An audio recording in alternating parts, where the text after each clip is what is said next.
अस्सलाम वालेकुम class 9th chemistry lecture number 2 and chapter number 4। आज का जो हमारा टॉपिक है वो है केमिकल बॉन्ड। केमिकल बॉन्ड किसे कहते हैं, फर्स्ट ऑफ ऑल हम लोग ये देख लेते हैं। Chemicals means chemical and bond के किसी के साथ जुड़ जाना, ये हो गया। अगर हम इसकी डिफ़ाइन की बात करें कि इसको डिफ़ाइन किस तरह करेंगे केमिकल बॉन्ड को, तो केमिकल बॉन्ड की डेफिनेशन कुछ यूँ होगी। केमिकल बॉन्ड के एक केमिकल बॉन्ड इज़ डिफाइंड, इसकी हम इस तरह डिफ़ाइन करेंगे as a force of attraction. ये क्या है, एक फोर्स की अट्रैक्शन है। फोर्स क्या करती है, अट्रैक्ट। अब फोर्स जो है एक अकेली चीज़ के दरमियान तो अट्रैक्ट नहीं होगी, ऑब्वियसली उसमें क्या होंगी, एक से ज़्यादा चीज़ें होंगी। बिटवीन किन के दरमियान, एटम्स के। दो एटम्स, यानी कि ये हमारे पास वन एटम है, ये हमारे पास सेकंड है। इन दोनों के दरमियान जो फोर्स ऑफ अट्रैक्शन है, hold them together in a substance. जो फोर्स ऑफ अट्रैक्शन है, यानी कि दो एटम्स के दरमियान बॉन्ड बनने के में जो फोर्स होती है, उसे हम लोग क्या कहते हैं, chemical bond. In other words, during bond formation के दौरान जो कुछ फोर्स जो होती है, जो एटम को इकट्ठा करती है, होल्ड करती है, उसे हम लोग क्या कहते हैं, केमिकल बॉन्ड। अब जो है, अगर कोई एटम या फिर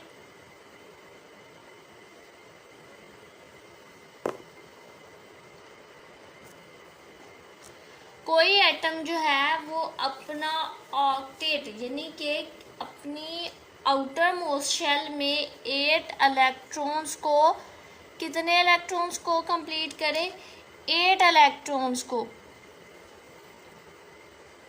ड्यूरिंग कॉन्फ़िगरेशन के दरमियान अपने आउटर मोस्ट शेल में जो है वो 8 इलेक्ट्रॉन्स को अटेन करे।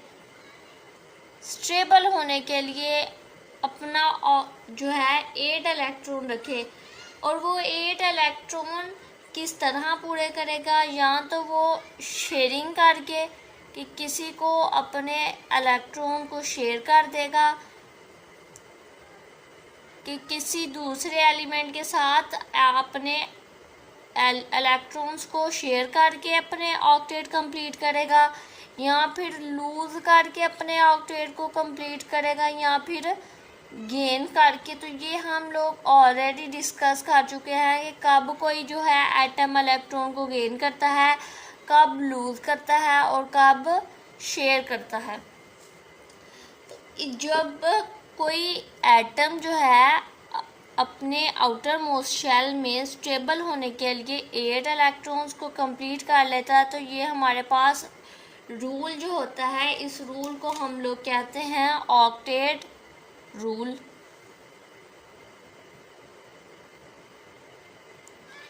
यानी कि सिंपल वर्ड्स में हम लोग कह सकते हैं कि कोई एटम जो है स्टेबल होने के लिए अपने आउटर मोस्ट शेल में किसी भी तरीके से यहाँ इलेक्ट्रॉन शेयर करके, लूज़ करके या गेन करके खुद को स्टेबल करे, अपना ऑक्टेट रूल कंप्लीट करे, तो उसे हम लोग क्या कहेंगे, उस रूल को ऑक्टेट रूल।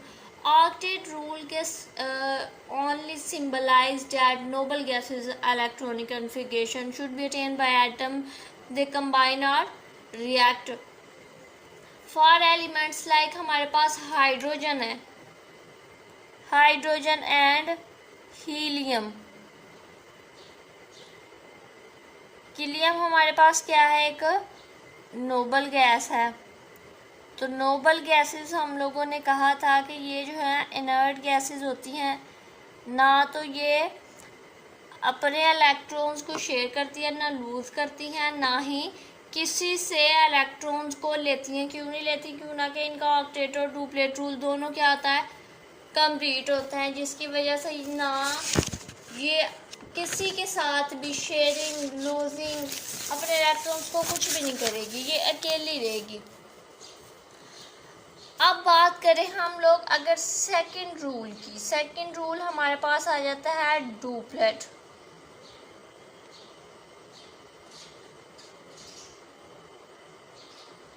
डुप्लेट रूल की अगर बात करें तो इसमें कि कोई एटम जो है,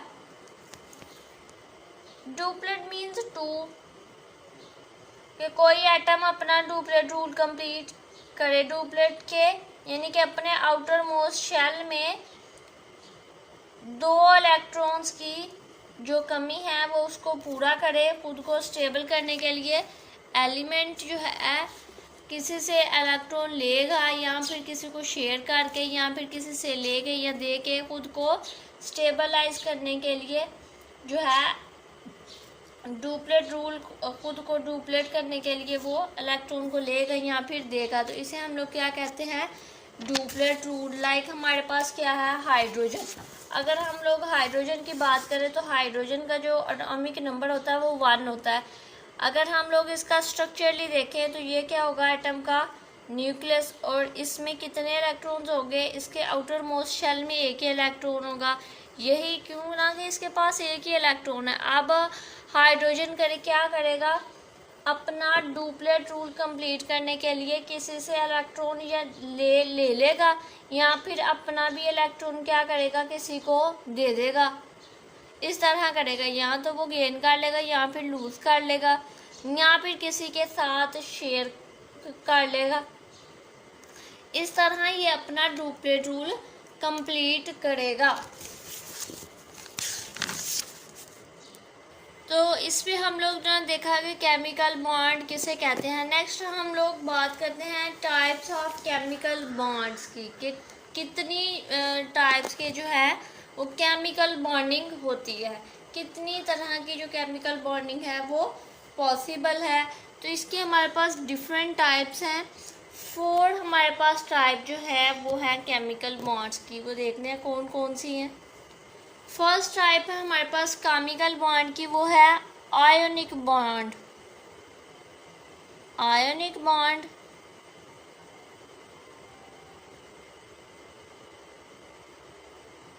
सेकेंड टाइप है हमारे पास केमिकल बॉन्ड की, वो है कोवलेंट बॉन्ड।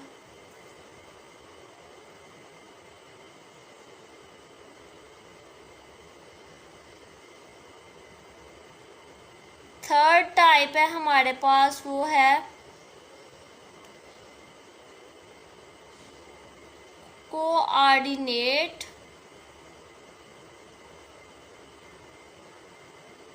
Covalent bond.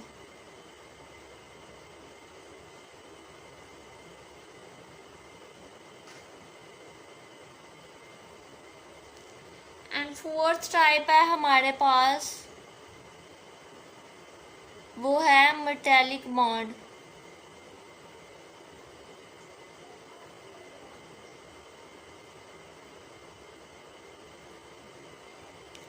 अब इन चारों टाइप्स को हम लोग 1 बाय 1 करके डिस्कस करेंगे।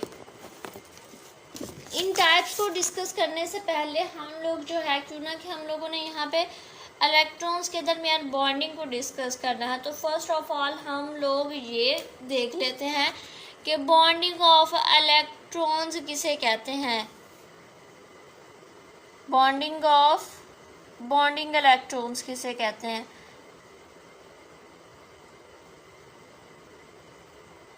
क्यों ना कि हम लोगों ने डिस्कशन ही बॉन्डिंग के अबाउट करनी है कि केमिकल बॉन्डिंग किस तरह होती है, बॉन्ड किस तरह बनता है 2 एटम्स के अंदर, के वैलेंस इलेक्ट्रॉन की यानी कि आउटर मोस्ट शेल में जो इलेक्ट्रॉन्स प्रेजेंट होंगे या फिर वो इलेक्ट्रॉन जो केमिकल बॉन्डिंग में इन्वॉल्व हों, उसे हम लोग क्या कहते हैं, बॉन्डिंग इलेक्ट्रॉन्स।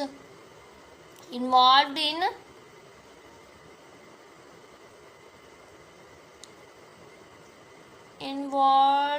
इन केमिकल बॉन्डिंग, उसे हम लोग क्या कहेंगे, bonding electron. They are usually D side या फिर उसका आउटर मोस्ट शेल इनकम्प्लीट होगा या पार्शली फिल होगा outermost shell of an atom. ये डिपेंड करता है उसके वैलेंस इलेक्ट्रॉन पे। वैलेंस इलेक्ट्रॉन बॉन्डिंग जो है हमेशा वैलेंस इलेक्ट्रॉन पे डिपेंड करेगी, यानी कि आउटर मोस्ट शेल में किसी भी एटम के अंदर, लाइक हमारे पास हाइड्रोजन है तो उसके आउटर मोस्ट शेल में एक इलेक्ट्रॉन है। तो अब ये बॉन्डिंग जो होगी किसी भी दो एटम के दरमियान वो वैलेंस शेल के अकॉर्डिंग होगी कि वैलेंस शेल में कितने इलेक्ट्रॉन्स प्रेजेंट हैं, कितने वो किसी को यह देगा या फिर लेगा या फिर अपने जो है किसी के साथ किस तरह बॉन्ड बनाएगा, किस तरह किसी के साथ अटैच होगा, किस तरह किसी एटम के साथ आपस में जो है वो बॉन्ड बनाएगा। तो ये हम लोग डिस्कस करेंगे इन चारों टाइप्स में। फर्स्ट हम लोग जो टाइप है वो केमिकल बॉन्ड की, वो हम लोग आयोनिक बॉन्ड को जो है डिस्कस कर लेते हैं कि एटम्स के अंदर जो है आयोनिक बॉन्डिंग किस तरह होती है। आयोनिक बॉन्ड किसे कहते हैं ये देखते हैं कि ये जो केमिकल बॉन्ड की एक टाइप है, फॉर्मेट करती है कि एक इलेक्ट्रॉन को किसी एक एटम जो इलेक्ट्रॉन है वो कंप्लीट ट्रांसफ़र होता है, इलेक्ट्रॉन ट्रांसफ़र होता है एक एटम से दूसरे एटम में, तो इसे क्या कहते हैं आयोनिक बॉन्ड। इसकी डेफिनेशन कंप्लीट राइट करने से पहले हम लोग देखते हैं कि जो ग्रुप 1 एंड ग्रुप 2 के एलिमेंट्स हैं हमारे पास, फ़र्ज़ करें कि ग्रुप 1 एंड ग्रुप 2 के जो एलिमेंट्स हैं वो हमारे पास क्या हैं, मेटल्स। और जो group number 15 and 17, group 15 and 17 के जो एलिमेंट्स हैं वो हमारे पास क्या हैं, नॉन मेटल्स।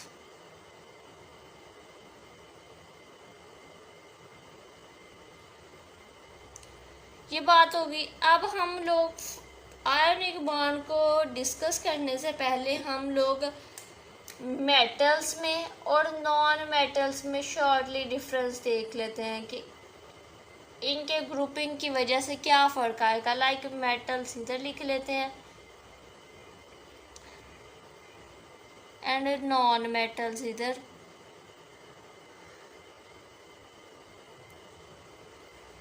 अब क्या होता है कि ये जो ग्रुप 1 और ग्रुप 2 के एलिमेंट्स हैं ये क्या हमारे पास मेटल्स हैं, तो ये क्या करेंगे अपना जो है इनके ऊपर जो चार्ज होगा वो क्या होगा, पॉजिटिव होगा। क्यों पॉजिटिव होगा वो देख लेते हैं हम लोग।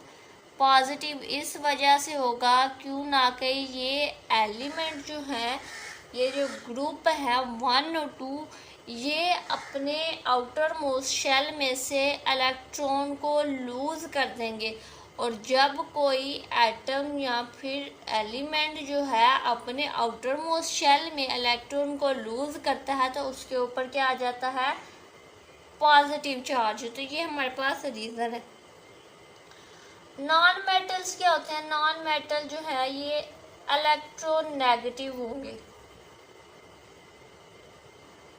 क्यों इलेक्ट्रोनेगेटिव होंगे, ड्यू टू गेन और एक्सेप्ट इलेक्ट्रॉन। ये क्या करेंगे, किसी से इलेक्ट्रॉन लेंगे या फिर हम लोग कह सकते हैं किसी से इलेक्ट्रॉन को एक्सेप्ट करेंगे अपने आउटर मोस्ट शेल में। तो इसके ऊपर क्या आ जाएगा, नेगेटिव चार्ज। मेटल की बात करें तो हम लोगों ने क्या कहा, ये क्या करते हैं, इलेक्ट्रॉन को लूज करती हैं, लूज ऑफ इलेक्ट्रॉन। अगर नॉन मेटल्स की बात करें तो ये क्या करेंगे, गेन ऑफ इलेक्ट्रॉन, ये इलेक्ट्रॉन को गेन करेंगी। अब ये जो लूज इलेक्ट्रॉन को करेगा वो उसे हम लोग क्या कहते हैं, आयंस की फॉर्म में केटाइन। और जो गेन करेगा उसे हम लोग क्या कहते हैं, ए नाइन्स। अब जो है लाइक बेसिक है हमारे पास, फॉर एग्जांपल पोटाशियम है, एग्जांपल के तौर पर सोडियम है। ये क्या करेगा, अपने दोनों क्या करेंगे, आउटर मोस्ट शेल में से अपने इलेक्ट्रॉन्स को लूज कर देंगे। अब इधर बात करें तो लाइक ऑक्सीजन है हमारे पास, फ्लोरीन है, ये क्या करेंगे, इनके ऊपर चार्ज जो है वो थोड़ी नेगेटिव होगा ड्यू टू नॉन मेटल्स होने की वजह से। अब हम बात करते हैं आयोनिक बॉन्ड की। आयोनिक बॉन्ड की अगर हम लोग डेफिनेशन लिखें तो ये बेसिक एक टाइप है, किसकी टाइप है, chemical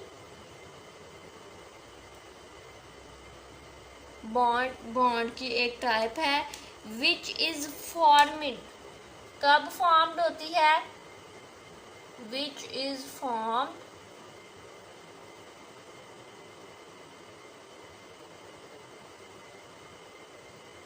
due to complete transfer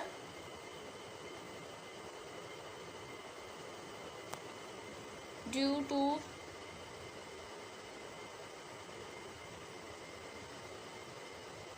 complete transfer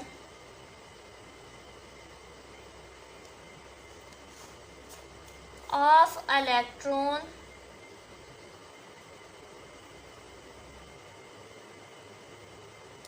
from one atom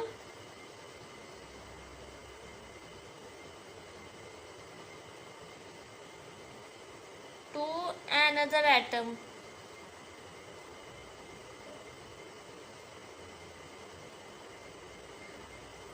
क्या मतलब इसका हुआ, इज कॉल्ड आयोनिक बॉन्ड। कि ये आयोनिक बॉन्ड कब फॉर्म्ड होता है, जब एक कंप्लीट ट्रांसफर हो इलेक्ट्रॉन्स का, एक कंप्लीट ट्रांसफॉर्मेशन हो, किसकी ट्रांसफॉर्मेशन हो, इलेक्ट्रॉन्स की।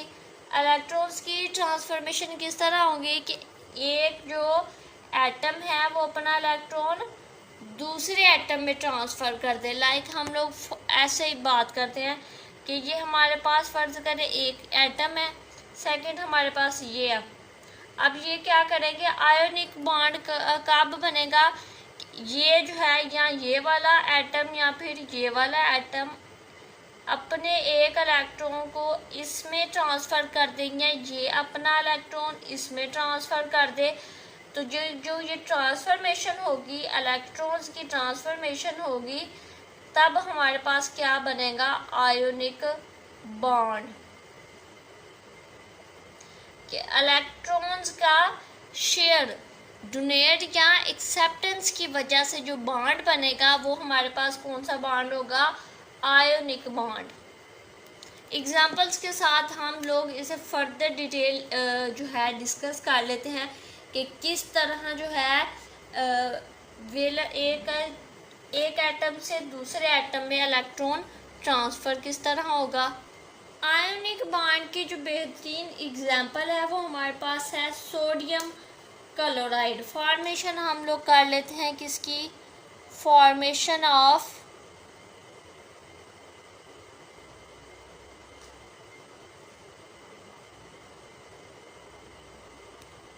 सोडियम क्लोराइड के इनके दरमियान किस तरह बॉन्ड बनेगा। फर्स्ट ऑफ ऑल हम लोग वैसे केमिकल रिएक्शन देख लेते हैं कि 2 हमारे पास क्या होंगे, सोडियम, और ये क्लोरीन के साथ जब अटैच होगा Cl2 के साथ तो क्या बनेगा हमारे पास, सोडियम क्लोराइड। सिंपली हम लोग कहते हैं सॉल्ट। ये हो गया। सोडियम क्लोराइड जो है एक सिंपल कंपाउंड है, फॉर्म्ड होता है, किससे बनता है, सोडियम और क्लोरीन के मिलने से। अगर हम लोग इनकी इलेक्ट्रॉनिक कॉन्फ़िगरेशन देखें सोडियम की और क्लोरीन की, अब जो सोडियम का हमारे पास एटॉमिक नंबर है वो है 11 और क्लोरीन का जो है हमारे पास है 17। इलेक्ट्रॉनिक कॉन्फ़िगरेशन हम लोगों ने 3rd चैप्टर में डिटेल के साथ सीखी थी। क्या है, सोडियम की अगर करें तो हमारे पास आ जाएगी 1s2 2s2 2p6 and 3s1। अगर क्लोरीन की बात करें तो आ जाएगा 1s2 2s2 2p6 and 3s2 3p5। अब सोडियम के आउटर मोस्ट शेल में ये नज़र आ रहा है कि आउटर मोस्ट शेल में ये सबसे आउटर मोस्ट वाला शेल है, पहला शेल, सेकंड, थर्ड एंड ये हमारे पास क्या है इसका, ये हमारे पास सेकंड शेल है, ये फर्स्ट शेल के, इधर ये फर्स्ट है, ये सेकंड शेल के और ये थर्ड शेल के। तो आउटर मोस्ट शेल में कितने इलेक्ट्रॉन्स है? 8। तो इस तरह हम लोग लिख लेते हैं आर के सोडियम में के आउटर मोस्ट शेल में कितने इलेक्ट्रॉन्स रह गए? 1। अगर हम लोग क्लोरीन की बात करें तो क्लोरीन का आउटर मोस्ट शेल ये वाला होगा, इसमें कितने इलेक्ट्रॉन्स हैं? 2 और 5 7 इलेक्ट्रॉन्स इसमें प्रेजेंट हैं। तो हम लोग क्लोरीन को इस तरह भी लिख सकते हैं, क्लोरीन में कितने रह गए? 7। ये इस तरह आ जाएगा, हम ये इसके इलेक्ट्रॉन्स को शो करेंगे।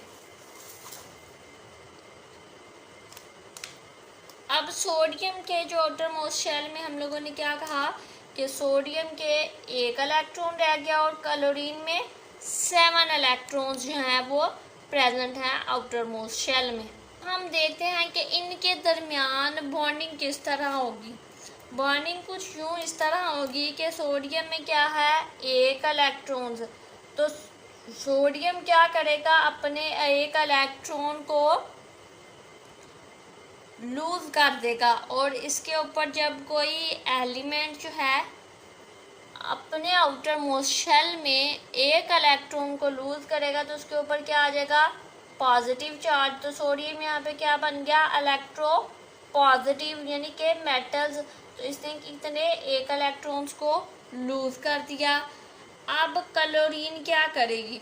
क्लोरीन ने जो क्या करना है, ये अब 7 इलेक्ट्रॉन्स तो किसी को देगी नहीं, ये क्या करेगी? किसी से 1 इलेक्ट्रॉन्स ले लेगी और अपना ऑक्टेट जो है वो कंप्लीट करेगी। क्या करेगी क्लोरीन?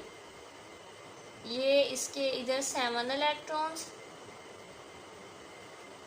क्या करेगी? किसी से 1 इलेक्ट्रॉन को गेन कर लेगी, तो ये आ जाएगा इधर।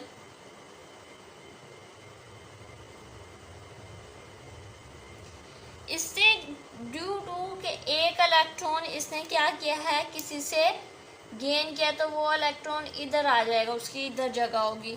तो क्लोरीन के ऊपर हम लोग इस तरह भी लिख सकते हैं, सिंपली हम लोग क्लोरीन को इस तरह भी शो कर सकते हैं। अब ये जो नेगेटिव साइन है हमारे पास, ये शो कर रहा है कि क्लोरीन ने क्या किया, अपना ऑक्टेट कंप्लीट करने के लिए किसी से 1 इलेक्ट्रॉन को गेन किया है, गेनिंग ऑफ इलेक्ट्रॉन। और सोडियम ने क्या किया, ये साइन सोडियम का क्या शो कर रहा है कि इसने इलेक्ट्रॉन को क्या किया है, लूज किया है। तो सोडियम क्या हुआ हमारे पास, इलेक्ट्रोपॉजिटिव, एंड जो क्लोरीन है वो क्या हुआ, इलेक्ट्रोनेगेटिविटी। अब ये जो पॉजिटिव और नेगेटिव आयन हमारे पास हुए हैं, लॉसिंग और गेन इलेक्ट्रॉन रिस्पेक्टिवली, अब ये जो इलेक्ट्रॉनिक कन्फिग्रेशन अटेन करेंगे, जो इलेक्ट्रॉनिक कन्फिग्रेशन अब इनकी होगी वो कुछ यूँ इस तरह होगी। अब अगर हम लोग अब इसकी सोडियम की, जब इसने इलेक्ट्रॉन को लूज किया, तो अब इसकी इलेक्ट्रॉनिक कन्फिग्रेशन अगर देखें तो हमारे पास ये आएगी 1s2 2s2 2p6, यानी कि नियॉन की तरह सोडियम क्या हो गया, स्टेबल हो गया। अब अगर हम लोग बात करें क्लोरीन की, कि क्लोरीन की जो है, क्लोरीन ने जब किसी से 1 इलेक्ट्रॉन को गेन किया था तब इसकी जो है वो इलेक्ट्रॉनिक कन्फिगरेशन क्या होगी। अब देखते हैं क्लोरीन के ऊपर क्या है, negative charge is thing due to gaining of electron. तो इसकी इलेक्ट्रॉनिक कन्फिगरेशन अब होगी 1s2 2s2 2p6 3s2 and 3p6। अब ये देखें यहाँ पे इसका क्या होगा, 8 इलेक्ट्रॉन, यानी कि इसने अपना ऑक्टेट रूल जो है वो कंप्लीट कर लिया। अगर इधर भी देखें तो इसमें भी क्या है, 8 इलेक्ट्रॉन्स मौजूद हैं इसके आउटर मोस्ट शेल में। तो ये जो क्लोरीन है ये किसकी तरह रिएक्ट कर रही है, अब ऑर्गन की तरह। ऑर्गन और नियॉन हमारे पास क्या है, नोबल गैसेस की तरह। इनकी जो इलेक्ट्रॉनिक कन्फिगरेशन है दोनों की अब वो नोबल गैसेस की तरह हो गई है। अब ये जो इलेक्ट्रॉन एक लूज हुआ आउटर मोस्ट शेल में सोडियम के अंदर से, तो इसके पास अब कितने बचे आउटर मोस्ट शेल में, यानी कि सेकंड शेल में इसके पास कितने इलेक्ट्रॉन्स बचे, हमारे पास 8। ये इसका क्या है, फर्स्ट शेल था, फर्स्ट शेल में 2 इलेक्ट्रॉन्स और सेकंड शेल में 8 इलेक्ट्रॉन्स। 2 और 6 कितने हो गए, टोटल 8 इलेक्ट्रॉन्स इसके आउटर मोस्ट शेल में रहे। तो इसके आउटर मोस्ट शेल में ड्यू टू 8 इलेक्ट्रॉन्स हैं, तो ये क्या हो गया, खुद को स्टेबल फील कर रहा है। अगर हम लोग बात करें क्लोरीन की, तो क्लोरीन के आउटर मोस्ट शेल में भी अब कितने इलेक्ट्रॉन्स हो गए, 8 इलेक्ट्रॉन्स हो गए। 8 इलेक्ट्रॉन किस तरह हुआ कि इसने एक इलेक्ट्रॉन्स को क्या किसी दूसरे एटम से एक इलेक्ट्रॉन को गेन किया, तो इसने अपना ऑक्टेट कंप्लीट कर लिया। अब दोनों एटम्स के अंदर चेंज क्या होगा कि ये इन दोनों के दरमियान क्या है, ऑपोजिट चार्ज है। सोडियम के ऊपर क्या है, पॉजिटिव, और क्लोरीन के ऊपर क्या है, नेगेटिव चार्ज। तो इन दोनों के दरमियान क्या है, ऑपोजिट चार्ज है, ऑपोजिट चार्ज है, इनके दरमियान सेम चार्ज नहीं होगा। अब ये क्या है, दोनों स्टेबल हैं, दोनों क्या हो गए, स्टेबल है। आप कंबाइनिंग करेंगे विद ईच अदर, आप दोनों क्या करेंगे, एक दूसरे के साथ कंबाइन हो जाएंगे। क्यों कंबाइन हो जाएंगे, क्यों ना कि अब ये दोनों स्टेबल हैं। तो स्टेबल की वजह से अब ये इनके दरमियान जो केमिकल रिएक्शन होगा वो ये होगा, रिएक्ट करेंगे सोडियम प्लस क्लोरीन। सोडियम के ऊपर क्या था, पॉजिटिव चार्ज, एंड क्लोरीन के ऊपर क्या था, नेगेटिव चार्ज। तो इनके दरमियान electrostatic force of attraction produce होगी, दोनों के दरमियान फोर्स ऑफ अट्रैक्शन प्रोड्यूस होगी। तो ये क्या बन जाएगा, सोडियम क्लोराइड, यानी कि साल्ट, सिंपली हम लोग साल्ट भी कहते हैं, जो कि हम लोगों ने पहले ही ऊपर इसकी फॉर्मेशन को देखा था। अब ये क्या करें कि जो ओनली वैलेंस शेल के इलेक्ट्रॉन हैं, टेक पार्ट हैं, वो बॉन्डिंग में हिस्सा ले रहे हैं। हम लोगों ने देखा कि ये जो इलेक्ट्रॉन्स हैं बाहर वाले, फर्स्ट और सेकंड शेल, सोडियम के भी फर्स्ट और सेकंड शेल और क्लोरीन के भी फर्स्ट और सेकंड शेल में बॉन्डिंग में हिस्सा नहीं लिया। बॉन्डिंग में हिस्सा ओनली आउटर मोस्ट शेल वाले इलेक्ट्रॉन्स ने लिया। अगर सोडियम की बात करें तो सोडियम के आउटर मोस्ट शेल ने जो है बॉन्डिंग में हिस्सा लिया, एक इलेक्ट्रॉन था, तो इसने एक ही इलेक्ट्रॉन ने बॉन्डिंग में हिस्सा लिया। दूसरे इलेक्ट्रॉन्स क्यों ना कि वो स्टेबल थे तो उन्होंने बॉन्डिंग में हिस्सा नहीं लिया। अगर क्लोरीन की बात करें तो क्लोरीन के फर्स्ट और सेकंड शेल की जो इलेक्ट्रॉन थे उन्होंने बॉन्डिंग में हिस्सा नहीं लिया। कौन से जो इलेक्ट्रॉन्स ने हिस्सा लिया, आउटर मोस्ट शेल में। आउटर मोस्ट शेल के उसमें 7 इलेक्ट्रॉन्स थे, तो सिर्फ ओनली बॉन्डिंग में जो हिस्सा लिया वो सिर्फ 7 इलेक्ट्रॉन्स ने लिया, किसी से एक इलेक्ट्रॉन को लिया। अब इनके दरमियान जो इन कंपाउंड सोडियम और क्लोरीन के दरमियान, कंपाउंड के दरमियान जो टाइप ऑफ बॉन्डिंग होगी उसे हम लोग क्या कहते हैं, आयोनिक बॉन्ड। इनके दरमियान जो बॉन्डिंग हुई है सोडियम और क्लोरीन के दरमियान, इसे हम लोग क्या कहेंगे, आयोनिक बॉन्ड। तो ये हमारे पास टाइप थी, फर्स्ट टाइप थी chemical bond. Chemical bond chemical bond की कि किस तरह आयोनिक बॉन्ड होती है दो एटम्स के अंदर, कि एक एटम अपना इलेक्ट्रॉन किसी दूसरे एटम में किस तरह ट्रांसफ़र करता है। तो हम लोगों ने बॉन्डिंग का प्रोसेस डिस्कस किया आयोनिक बॉन्ड में। इसमें हम लोगों ने एग्जाम्पल ली सोडियम क्लोराइड की और देखा कि इन दोनों के दरमियान फॉर्मेशन किस तरह होती है, किस तरह सोडियम ने अपना इलेक्ट्रॉन लूज़ किया और क्लोरीन ने गेन किया, और इनके दरमियान कौन सी टाइप की जो है वो बॉन्डिंग प्रोड्यूस हुई, आयोनिक बॉन्ड।